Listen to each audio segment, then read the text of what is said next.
রাসূলুল্লাহ সাল্লাল্লাহু আলাইহি ওয়াসাল্লাম যেসব কাজে নিজেকে ব্যস্ত রাখতেন তা ছিল দুই রকমের। এটা মনে রাখতে চেষ্টা করুন। দুই ধরনের কাজ আছে যা আপনাকে ব্যস্ত রাখতে পারে। আমি আপনাদের জন্য তৃতীয় আরেকটি যুক্ত করব। রাসূলুল্লাহ সাল্লাল্লাহু আলাইহি ওয়াসাল্লাম হয় এমন কোনো কাজে নিজেকে ব্যস্ত রাখতেন যাতে আল্লাহকে খুশি করত, অথবা তিনি এমন কোনো কাজে ব্যস্ত থাকতেন যা আল্লাহর কোনো সৃষ্টির উপকার করত। তিনি হয় শুধু আল্লাহর জন্য কিছু করতেন, নামাজ পড়া, জিকির করা, এই কাজগুলো ছিল শুধু আল্লাহর জন্য, অথবা তিনি কাউকে সাহায্য করতেন, তিনি কাউকে পথ দেখাতেন, শিক্ষা দিতেন, এমনকি তিনি মানুষকে জীবিকা উপার্জনের জন্য সাহায্য করতেন। এভাবে তিনি অন্য মানুষদের সব ধরনের সাহায্য করতেন। এখন আপনি নিজেকে প্রশ্ন করুন, এই দুই ধরনের কাজের কোনটি আপনি করছেন? আমি কি এমন কিছু করছি যা আল্লাহকে খুশি করছে, বা আমি কি এমন কিছু করছি যা কারো জীবনে স্বস্তি নিয়ে আসছে? মূলত আল্লাহ অন্য একটি সূরায় রাসূলুল্লাহ সাল্লাল্লাহু আলাইহি ওয়াসাল্লামকে এই কাজগুলো সম্পর্কে বলেছেন, ফাআম্মাল ইয়াতীমা ফালা তাকহার ওয়া আম্মাস সাইলা ফালা তানহার ওয়া আম্মা বিনি'মাতি রাব্বিকা ফাহাদ্দিস। সুতরাং আপনি এতিমদের প্রতি কঠোর হবেন না, আর ভিক্ষুককে আপনি ধমক দিবেন না।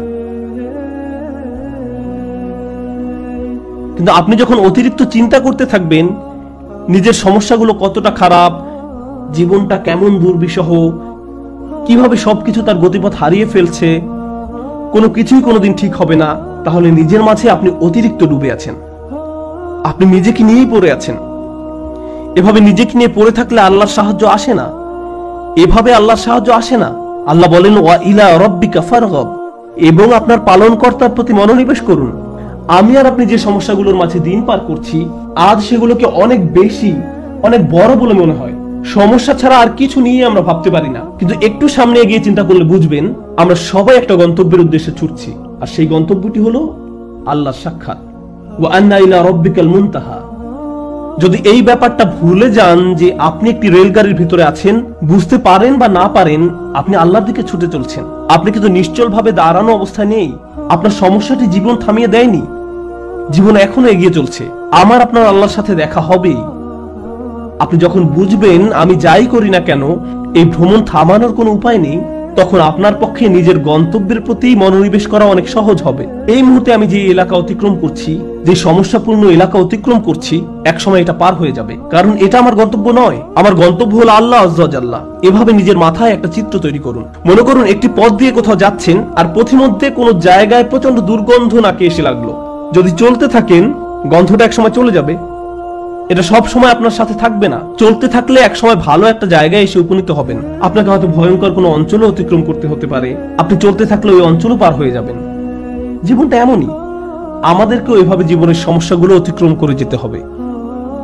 আর আল্লাহ আযজা ওয়া জাল্লা বলছেন, আপনার আমার জীবনের প্রতিটি ভ্রমণেরই একটি উদ্দেশ্য আছে। আমাদের নিজেদের শুধু একটি প্রশ্ন করতে হবে, আমরা কি পরিশ্রম করছি? দিন শেষে আমরা কি করছি? তৃতীয় যে ব্যাপারটি নিয়ে আজ কথা বলবো, আগে আমি বলেছিলাম মহানবী সাল্লাল্লাহু আলাইহি সাল্লাম হয় আল্লাহর সন্তুষ্টির জন্য কিছু করতেন, নতুবা তার সৃষ্টির উপকারার্থে কিছু করতেন। আর আমাদের বেলায় দিনের অধিকাংশ সময় আমরা আত্মসেবায় ব্যয় করি। অবশ্যই আমাদের বিভিন্ন জিনিসের প্রয়োজন রয়েছে, আমাদের খাবারের দরকার, পোশাক পরিচ্ছদ প্রয়োজন, চাকরি বাকরি করতে হবে, কিন্তু অবসর সময় আমি কি করি? আয়াতটি কিন্তু আপনার দিনের 24 ঘন্টা সময় নিয়ে কথা বলছে না, আয়াতটি আপনার ফ্রি সময় নিয়ে কথা বলছে। আচ্ছা ঠিক আছে, আপনার এক্ষেত্রে কিছুই করার নেই, আপনাকে ভোর 5টায় ঘুম থেকে উঠতে হয়, 6টার মধ্যে অফিসে পৌঁছতে হয়, এবং সন্ধ্যা 6টা পর্যন্ত অফিস করতে হয়, 7:30 পর্যন্ত ট্রাফিক জ্যামে আটকা থাকতে হয়। ঠিক আছে, কোনো সমস্যা নেই, আপনার কোনো অবসর নেই।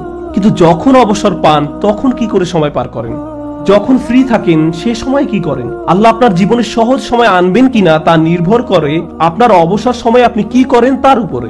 অবসর সময়ের কর্মকাণ্ড তা নির্ধারণ করবে। আপনি নিজের প্রতি সৎ থেকে আমাদেরকে প্রশ্ন করতে হবে, অবসর পেলে আমরা কি করি? আর আমাদের ছেলে মেয়েদের কিভাবে অবসর কাটাতে শেখাই? যখনই তারা একটু ফ্রি সময় পায় ভিডিও গেম খেলা শুরু করে, যখনই তারা একটু ফ্রি সময় পায় টিভি ছেড়ে দেয়।